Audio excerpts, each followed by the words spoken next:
அஸ்ஸலாமுஅலைக்கும். இன்றைக்கி நாங்கள் பார்க்க போகிறது ஒரு ஸ்பெஷலான ரெசிபி மட்டன் பாயா. என்னோடய ஸ்டைலில் எப்படி பண்ணலாம்னு பார்க்கலாமா?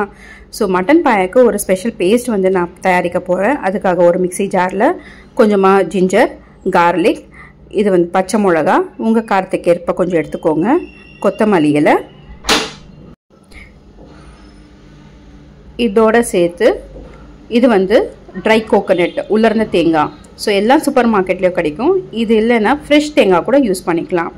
அப்புறமா கொஞ்சமாக ட்ரை ஃப்ரூட்ஸ், முந்திரியும் பாதாமும் நான் கொஞ்சமாக ஒரு 5 மினிட்ஸ் சோக் பண்ணிவிட்டு இதில் ஆட் பண்ணியிருக்கேன்.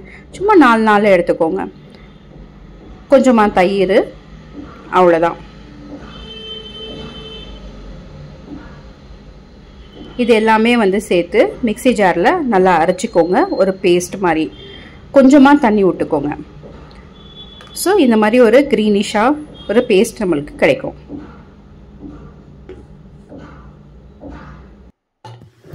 நான் ஆல்ரெடி பாயாவை 60 to 70% பாயில் பண்ணியிருக்கேன். பாயில் பண்ணுறதுக்கு கொஞ்சமாக நல்லா வாஷ் பண்ணிவிட்டு ஃபர்ஸ்ட்டு அதோட தோல் எல்லாம் கொஞ்சம் சீவி, வாட்டர், டர்மரிக் பவுடரு, மஞ்சத்தூள், அப்புறமா ஜிஞ்சர் கார்லிக் பேஸ்ட்டு, கொஞ்சமாக உப்பு போட்டு ஃபஸ்ட்டு விசில் ஹை ஃப்ளேமில் வச்சுட்டு ஒரு விசில் வந்த பிறகு லோ ஃப்ளேமில் வச்சிடணும் 10 to 12 மினிட்ஸ். ஸோ அதுக்கப்புறமா ஒரு பாத்திரத்தில் ட்ரான்ஸ்ஃபர் பண்ணிக்கோங்க.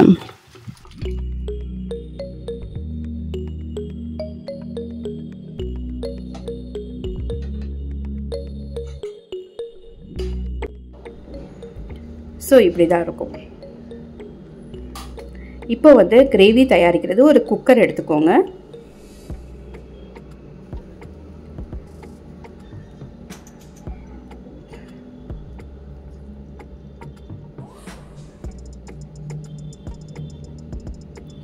எண்ணெய் விட்டாச்சு. நான் வெறும் பட்டை தான் யூஸ் பண்ணுறேன். உங்களுக்கு தேவைன்னா நீங்கள் வேறு ஏதாவது கரம் மசாலா கூட போட்டுக்கலாம்.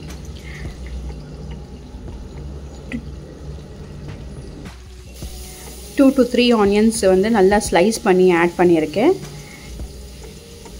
ஆனியன்ஸை குக் பண்ணுறது தான் கொஞ்சம் டைம் ஆகும்.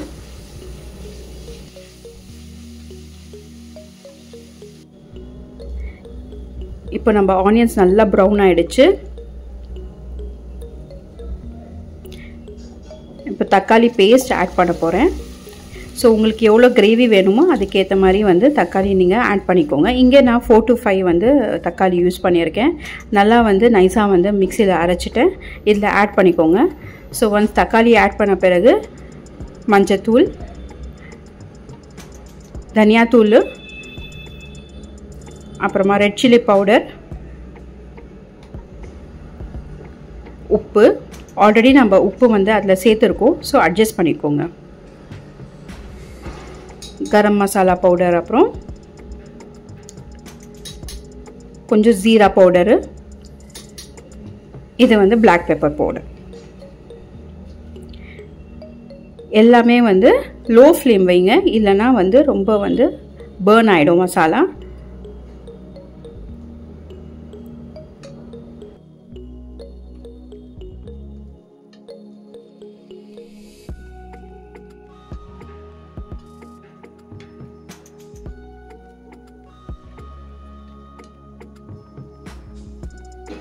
ஸோ நம்ம பேஸ் நல்லா குக் ஆகிடுச்சு. இப்போது நம்ம ஆல்ரெடி ப்ரிப்பேர் பண்ணியிருக்க இந்த க்ரீன் மசாலாவை ஆட் பண்ண போகிறோம்.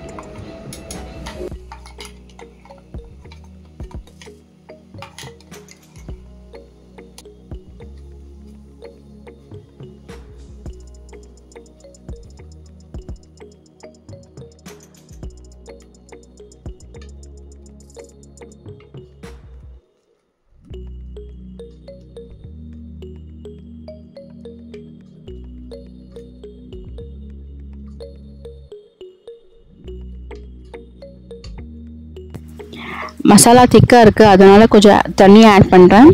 ஸோ மிக்ஸி ஜாரில் கொஞ்சமாக தண்ணி ஆட் பண்ணி அந்த தண்ணி இதில் ஊற்றிக்கிறேன்.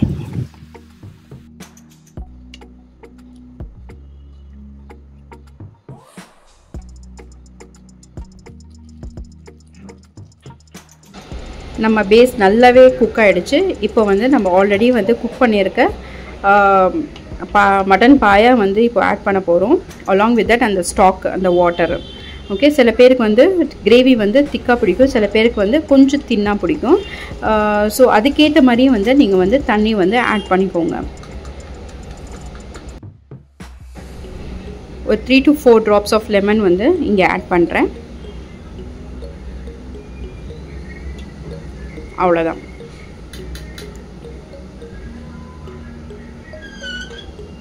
ஸோ அகெயின் வந்து நான் ஹை ஃப்ளேமில் ஒரு விசில், அதுக்கப்புறமா ஒரு 10 minutes வந்து லோ விசிலில் அப்படியே விட்டுருவேன். ஸோ அவ்வளோதான். ஸோ ஸ்டவ் ஆஃப் பண்ண பிறகு 10 to 15 minutes நான் டிஸ்டர்ப் பண்ணவே இல்லை, ஓப்பன் பண்ணலை, அப்படியே தம்மில் விட்டுட்டேன். ஸோ ஓப்பன் பண்ணால் இப்படி தான் இருக்கும், வேறு லெவல், பார்க்கும்போதே சாப்பிட்ணுன்னு தோணும்.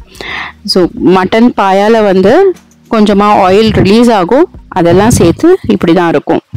ஸோ இப்போ பாயா பார்த்தீங்கன்னா ஓவர் குக்காகவும் இல்லை, அண்டர் குக்டாக கூட இல்லை, பர்ஃபெக்டாக குக்காக இருக்கும். That's it.